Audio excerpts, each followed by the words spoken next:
I've spent years working deep in the Appalachian mines, where the tunnels twist like the roots of ancient trees, and the air is heavy with damp and dust.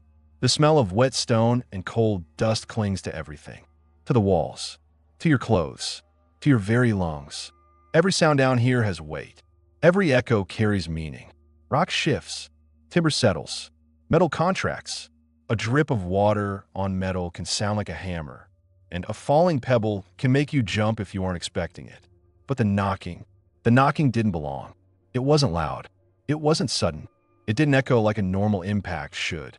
It was measured, controlled, like someone tapping from the other side of the rock, not trying to break through, just to be heard. At first, we told ourselves it was nothing. Someone ahead, someone behind. A tool dropped where we couldn't see it. That's how it is underground. You explain things quickly because hesitation gets people killed. But the sound came again. Same rhythm, same spacing. Too precise to be an accident. I remember looking at the guy next to me and realizing something I hadn't felt in years down here. Silence. Not the absence of sound. The absence of an explanation. The knocking came from inside the rock. Not the tunnel. Not the supports. The rock itself. I froze. My lamp flickered. The glow danced across the wet walls, fractured by every beam and crack. Shadows grew longer, stretching like fingers, reaching just beyond the edge of the light. And then, just as suddenly, I realized how alone I truly was. The others had moved on, retreating into the safer corridors. Only I remained, caught between what I could see and what I could feel pressing from the dark. Before we go any deeper, take a moment to leave a comment below. Tell me where you're listening from and whether you've ever heard anything like this yourself. If you enjoy the story, hit that like button and subscribe so you don't miss what comes next. Later, one of the older miners told me something I wish I had known sooner. He said there are sounds you're not supposed to answer, not because they're dangerous, because they already know you're there. He never gave it a proper name. None of them did. They just called it the knocking. And the worst thing you could do was try to make sense of it while you were still underground. Because once it answers back, it doesn't stop. The Appalachian mines stretch for miles beneath the mountains, a network of tunnels carved out over decades. Wooden beams hold back centuries of rock, and the smell of wet stone and cold dust lingers in every corner. I remember stepping into one of the older sections, the air thick, damp, and cold, and feeling the weight of history pressing down. These mines have seen accidents, collapses, and disappearances. Every miner who enters carries the memory of those who never returned. And the walls, they hold stories. Not written, not spoken, but remembered. The first time I heard the knocking, I thought it was just a mine settling. Rock shifts, timber groans, metal contracts. I'd heard all of it before, but this was different. It started faint, almost polite. Top, top, top, measured, like someone counting or was sending a signal. I froze. My lamp flickered, and I saw the shadows stretch along the walls, elongating in strange, unnatural ways. The light caught on wet surfaces, revealing jagged coal seams and splintered beams. The sound repeated, deliberate and precise. Closer this time. It wasn't coming from a falling rock. It wasn't coming from a beam. It was coming from the rock itself. I swallowed hard and moved forward cautiously, feeling the vibration of each step through my boots. The knocking followed, always following.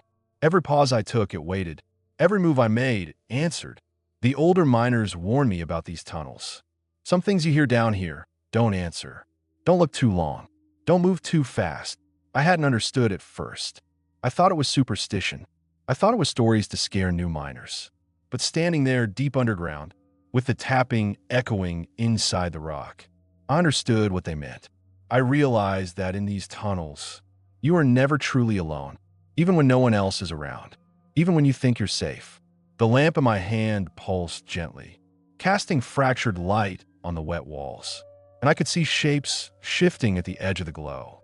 Elongated shadows, angular forms, flickers that vanished when I tried to focus on them. And the knocking continued, a rhythm, precise, deliberate, aware of me. It was learning my movements, measuring my pace. And I knew I had to keep moving, or I would be trapped forever in this dance. One by one, the others began to retreat. I stayed because I had to, not out of courage, stubbornness, maybe, or curiosity, but because I couldn't leave. The knocking followed me. It answered every movement, every tap, every breath. Shapes in the shadows seemed to grow, twist, and stretch, almost human, but not quite. Watching, judging, waiting. I remembered stories from older miners about the walls listening, but I had never believed them until that moment. Now, every nerve in my body screamed that the rock itself was alive, and it knew I was there.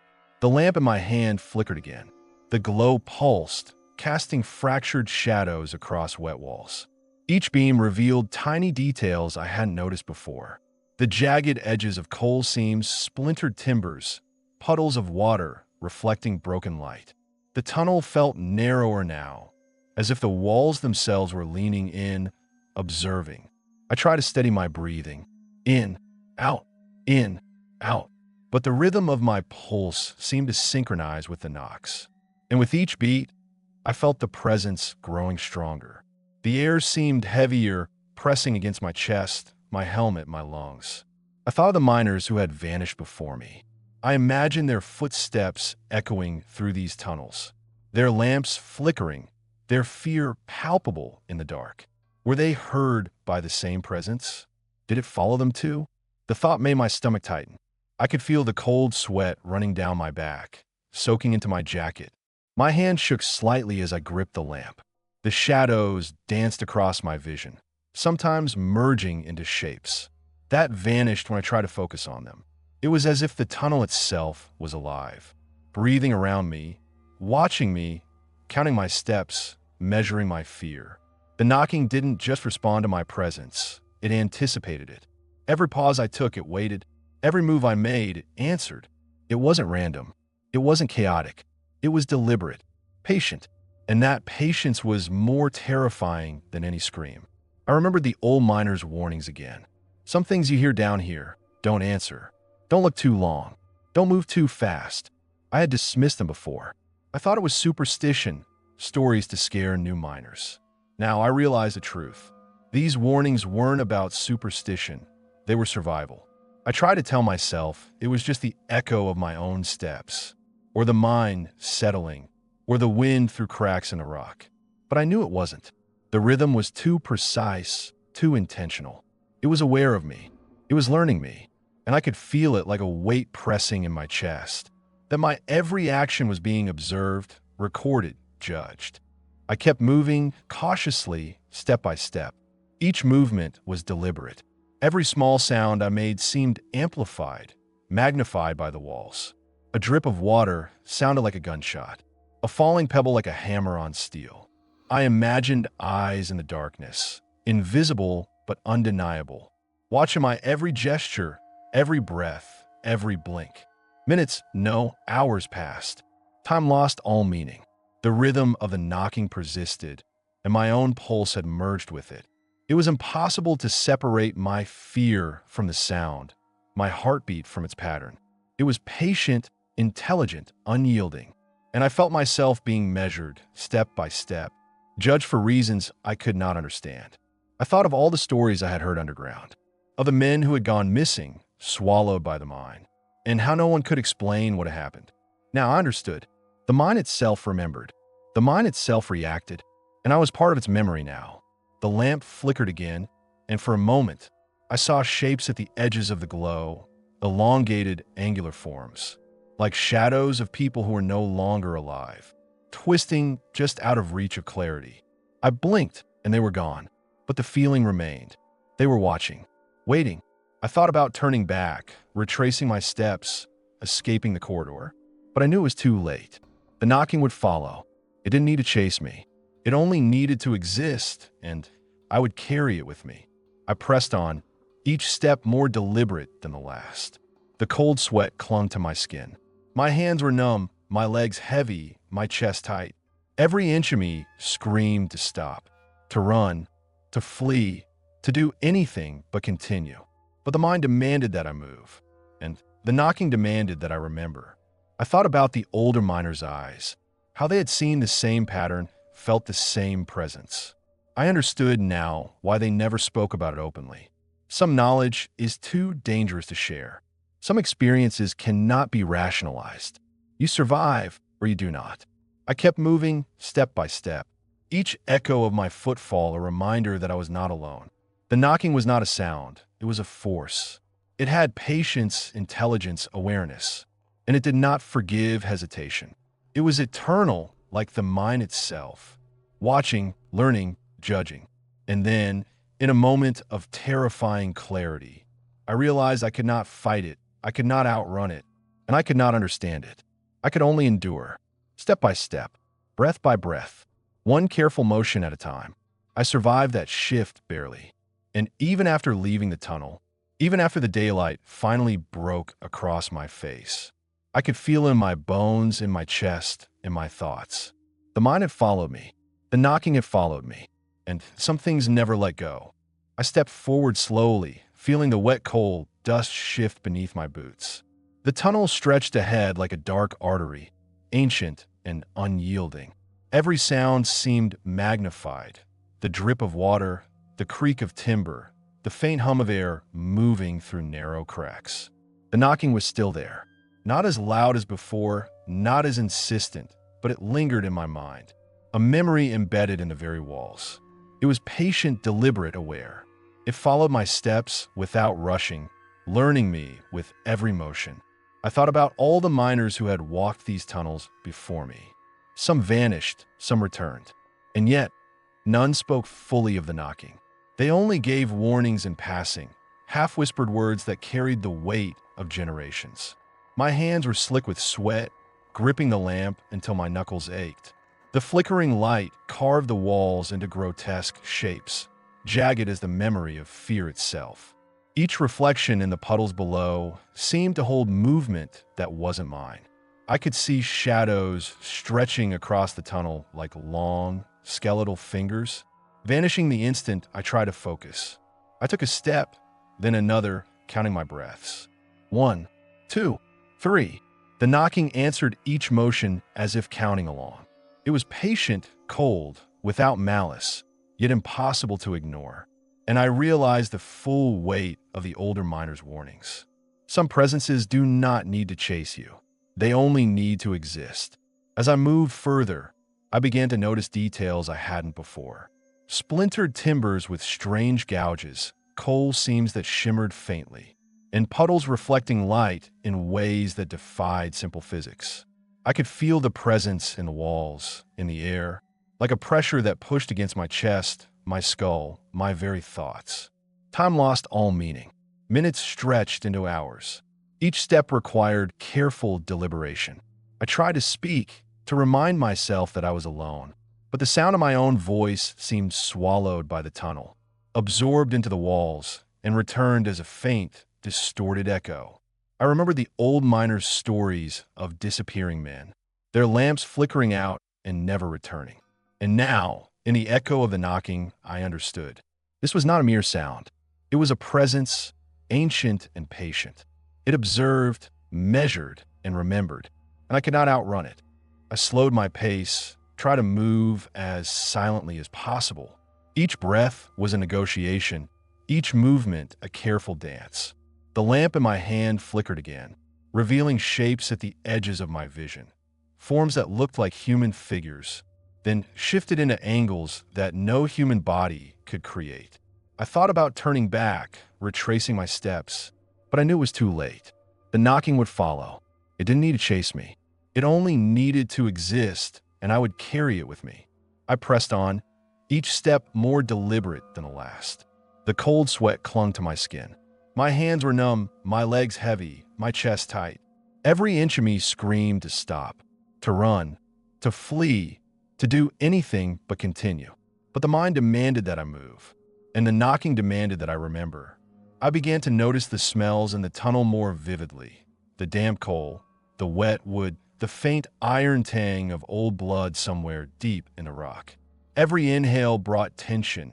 Every exhale felt like surrender. I thought of the miners who had come before me, whose names I would never know, who walked these tunnels, faced the same presence, and left only whispers behind. The lamp's glow caught on a series of small fractures in the rock, tiny gaps where moisture ran like veins through the stone. And from these fractures, I felt it watching, almost as if the mine itself were alive, breathing and observing, cataloging my every movement. I thought about stopping to rest, to gather myself, but even standing still felt dangerous. The knocking, though silent in those pauses, was still present in my mind, like a heartbeat I could not ignore. Every second of hesitation was measured, accounted for, recorded. I forced my body to keep moving. One step, then another. The tunnel seemed endless.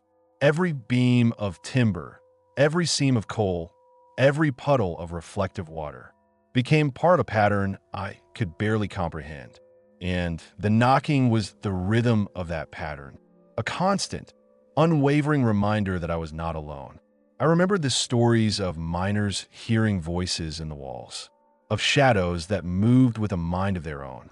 I had dismissed them, laughed at them, but now I could feel the truth in my bones. The mind remembered everything. It held memories of fear, of loss, of every sound ever made underground. And now I was one of those memories. Even with my lamp lighting the way, I felt disoriented. The walls seemed to lean closer, the ceiling lower. Every shadow flickered unnaturally, and sometimes I thought I saw shapes that resembled human figures, frozen in time or twisted by the rock. I realized I was being taught something, not with words, not with threats, not with malice, but with presence. Step carefully, move deliberately, observe, endure, and perhaps, just perhaps, you may leave this place whole. I pressed onward, muscles burning, lungs aching, mind taut. The knocking remained my companion, constant, deliberate, and I understood fully then that it was not my fear it fed on. It was my awareness, my attention, my recognition of its presence. Hours, or what felt like hours, passed. Each step an eternity, each breath a negotiation with the darkness. I began to whisper to myself, repeating old miner sayings, trying to ground myself. Keep moving, keep counting, keep the light in hand. But even these words felt swallowed by the tunnel, absorbed and returned only as distant, distorted echoes. I survived that section of the tunnel, barely. Every part of my body screamed with exhaustion. Every nerve felt like it had been stretched to breaking. And yet, I knew the mine had not released me. The knocking had followed me. It lingered in my mind, in my chest, in my memory. Some things, once encountered, never let go. I continued forward, each step feeling heavier than the last. The mine stretched endlessly, a labyrinth of shadows and echoes. Every puddle reflected fractured light. Every seam of coal caught in the lamp's glow seemed alive. I could almost feel the rock breathing around me, compressing and expanding in rhythm with my heartbeat. The knocking had slowed, but it hadn't stopped. It was patient, deliberate, almost conversational in its persistence. It seemed to move through the walls themselves, through the timbers, through the air, and yet it was always in perfect synchronization with me. Every step I took, every pause I made, it counted, memorized, remembered. I forced myself to focus on my surroundings. The beams supporting the tunnel groaned and creaked, and tiny shards of coal shifted beneath my boots. Water dripped rhythmically from cracks above, creating a secondary echo that played tricks on my ears. The tunnel itself seemed to conspire, amplifying the smallest sound into something monstrous.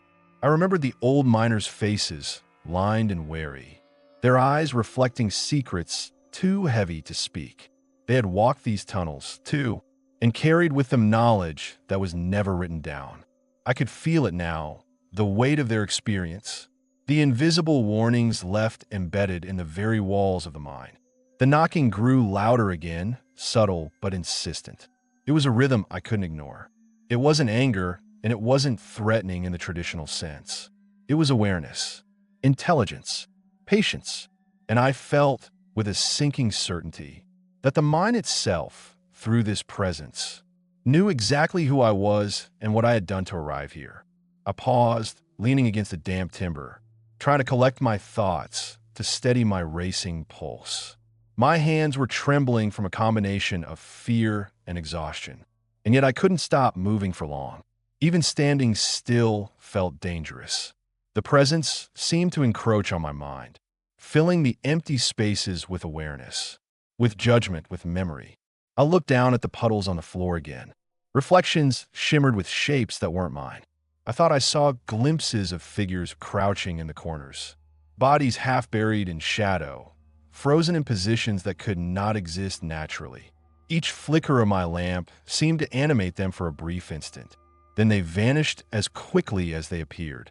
I whispered under my breath, muttering words of reassurance to myself. Keep moving, keep breathing, keep the lights steady. But the words felt small, inadequate against the immensity of what surrounded me. The knocking seemed to pulse in response, as though acknowledging my effort, measuring my resolve. The tunnel twisted and narrowed further. I had to stoop, pressing my back against damp walls, feeling the texture of a rock through my clothing, the chill of water soaking into my jacket. Every movement was slow, deliberate, and painfully careful. One wrong step could bring a collapse or an accident, but I knew the true danger was something far less tangible. The presence that watched, remembered, and judged from within a rock. I thought about the men who had gone missing, whose lamps had flickered and died, leaving them trapped in darkness. I imagined their final moments, the fear, the realization that they were not alone. And now, standing in their shadow, I understood that the knocking was not a threat in the traditional sense. It was something older, something patient, something that existed beyond fear. I forced my legs to keep moving, one careful step after another. The sound of dripping water, the faint groan of the tunnel, the subtle vibrations through the floor and walls, all of it merged into a symphony of dread that accompanied every movement. The lamp's glow flickered, revealing jagged edges of coal, the splintered remains of support beams, and the occasional reflection of a shadow that seemed almost human. I took a deep breath, trying to anchor myself to the physical world, reminding myself of the simple truths. My boots on the floor, my hands on the lamp, the cold air in my lungs. But the mind had other plans. Every sense was heightened, every nerve taut, and I could feel the presence not only in the walls, but inside myself, like a pressure that weighed on my chest, my skull, my thoughts. I remembered the warnings again, half uttered by the older miners. Don't answer. Don't look too long. Don't move too fast. I had dismissed them in my youth. Now, I understood fully. It wasn't about superstition or caution. It was about survival, about acknowledging something that existed beyond comprehension. Minutes, hours I could not tell, stretched endlessly. The knocking continued, now almost a whisper inside my skull.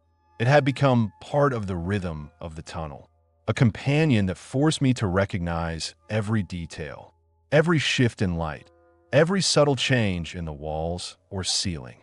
And I knew that leaving the tunnel physically would not end it. Some presences do not leave. They linger. They follow. And some things, once experienced, become part of you forever. I pressed on, step by step, until I reached a junction where the tunnel widened. The air felt slightly lighter here, less oppressive, though the presence remained. I could see more clearly the decay of the mine, rotten timber, collapsed rock, stagnant puddles. And yet, even with this clarity, the shadows remained alive at the edge of my vision, flickering with the pulse of the lamp, almost teasing me, almost mocking the persistence of my fear. I realized then that my journey through this part of the mine was not about escape. It was about understanding, about endurance, about surviving not by running, not by fighting, but by acknowledging the presence, respecting its patience, and moving forward step by careful step. I finally reached the point where the tunnel opened slightly, a faint draft of air brushing against my face. Daylight was still far away, but the change in air felt like a promise. And yet, the knocking never left. It had shifted almost imperceptibly, as if acknowledging my progress, following me not in sound but in thought. I paused to catch my breath, leaning against a splintered timber. The lamp's glow illuminated the wet coal and fractured walls. But the shadows seemed to linger longer now, stretching across surfaces in ways that defied logic. I thought I saw movement in the reflection of a puddle, a figure just beyond clarity, vanishing as soon as I blinked. Even with the light in my hand, the mind felt alive. It remembered everything, absorbed every sound, every step, every breath. I realized that it wasn't the knocking itself that terrified me. It was understanding that the mind, through it, knew exactly what I had done, what I had endured. The path widened slightly, allowing me to straighten my back. I could feel the tension in my shoulders and my legs, and yet there was a strange relief in moving forward without crouching. I forced my eyes to scan the walls, the puddles, the ceiling, searching for anything that could explain what I had just experienced. There was nothing. No figure, no tool, no trick of light. Just the mind itself, patient and eternal. I thought about the miners who had warned me, their faces lined with experience and fear, their voices low and serious as they spoke of sounds that were not to be answered. Now I understood fully. Their warnings were not superstition. They were survival, knowledge passed down through generations, a caution to endure, to respect, to acknowledge the presence without confrontation. The knocking pulsed softly now, almost like a heartbeat in the walls. I could feel it resonating inside me, a memory embedded in my own chest, reminding me that leaving the mind physically would not erase what had occurred. Some presences follow, some memories linger, some experiences become inseparable from the person who lived them. I pressed on, step by careful step. The draft of air grew stronger, carrying with it the scent of the outside world. Damp earth, fresh air, faint hints of pine from the Appalachian forest above. And yet, the mind's memory clung to me. I could feel it in my skin, in my hair, in the way my body held itself tense. Even as the tunnel widened and the walls began to slope toward the surface, I tried to focus on the physical world, grounding myself. Boots on wet coal, hands gripping the lamp, breath steadying. But the presence was patient. It did not need to chase me. It did not need to strike. It existed, and my awareness of it was enough to sustain its connection to me. I remembered the warnings again. Do not answer. Do not look too long. Do not move too fast. I had followed these instincts without realizing it. Step by step, breath by breath, I had endured. And now, nearing the exit, I understood why the mind never needed to be more direct. Its presence was eternal, patient, and all-knowing. Finally, the tunnel opened into a larger cavern. The roof high above, with faint light trickling in from small cracks near the surface. The air was cooler here, fresher, carrying hints of wind and earth. I paused, letting my lungs fill with this semi-fresh air. And for the first time in hours, I allowed myself to look back. The tunnel stretched into darkness behind me, shadows crawling along the walls, moving in ways that made no sense. And though I could not see the source of the knocking, I could feel it still, resonating in my chest, in my mind, a subtle, unending rhythm. I thought about the miners who had vanished, the ones who never returned, and I felt a profound respect for what they endured. Some things could not be explained. Some things could only be survived. And for the first time, I realized that the knocking was not malicious. It was a reminder, a record, a presence that had always existed within these tunnels. Step by step, I approached the final slope, feeling the rough texture of rock giving way to more stable footing. The air grew lighter. The sound of the world above became perceptible. Birds, wind, the distant rustle of leaves. And yet, even as the sunlight reached my helmet, I could feel the memory of the knocking embedded deep within me. I emerged from the mine, blinking against the brightness. The lamp in my hand, still flickering faintly. The air was fresh, cool, real. And yet, the mine's presence followed me. I could feel it in the way my shoulders tensed, in the subtle rhythm that had merged with my heartbeat, in the memory of shadows and shapes that had never truly existed in the physical world. I walked away from the entrance slowly, not because I feared returning, but because I knew some experiences must be carried carefully. The knocking would remain with me forever, an eternal reminder of what it meant to endure, to observe, to survive. Even now, long after leaving the mine, I can feel it. In moments of silence, when the world is still, I hear it faintly, like a distant echo just beyond comprehension. A rhythm, deliberate and eternal, reminding me that some things do not stay underground. They stay with you. And sometimes, when everything is quiet, when the wind blows softly through the Appalachian forests, and the sunlight falls just so across the rocks and trees, I can still hear it, the knocking, patient, eternal, a presence that teaches, observes, and endures, leaving its mark not on the walls, but on the mind and heart of anyone who dares to enter.